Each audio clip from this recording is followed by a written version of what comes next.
Hi everyone. In this video, we'll see the role of the words we have between brackets or slashes. We call these words the phonetic transcription. As we say in French, la transcription phonétique أو النسخ الصوتي باللغة العربية.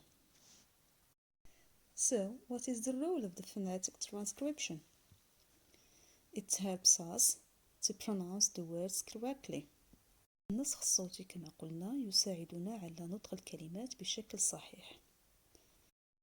Unlike French or Arabic,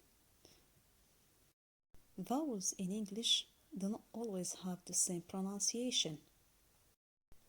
بخلاف اللغة العربية أو اللغة الفرنسية، الأصوات في اللغة الإنجليزية ليس لديها دائما نفس النطق. لنأخذ الحرف أو على سبيل المثال، يمكن نطقه أو، يمكن نطقه أو، يمكن نطقه يمكن نطقه أو بيان أو على حسب موضعه في الكلمة. إلا أنه لا توجد قاعدة محددة تدلنا على كيفية نطقه إلا باستعمال المعجم أو النسخ الصوتي.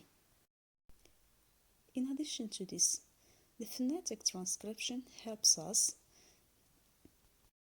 to know the places of the stress in a word. بالإضافة إلى هذا، النسخ الصوتي يساعدنا على معرفة أماكن التشديد في الكلمة.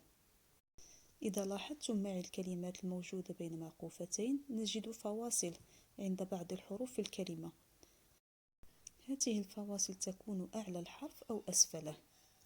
تسمى هذه الفاصلة باللغة الإنجليزية apostrophe، وتدل على نوع التشديد الذي يجب أن يكون على الحرف، بمعنى هل هو تشديد قوي strong stress أو تشديد خفيف weak stress. إذا كانت أعلى الحرف يجب علي أن أضغط على الحرف، والعكس صحيح. لنقرأ المثال: I am allergic to penicillin. Again, I am allergic to penicillin.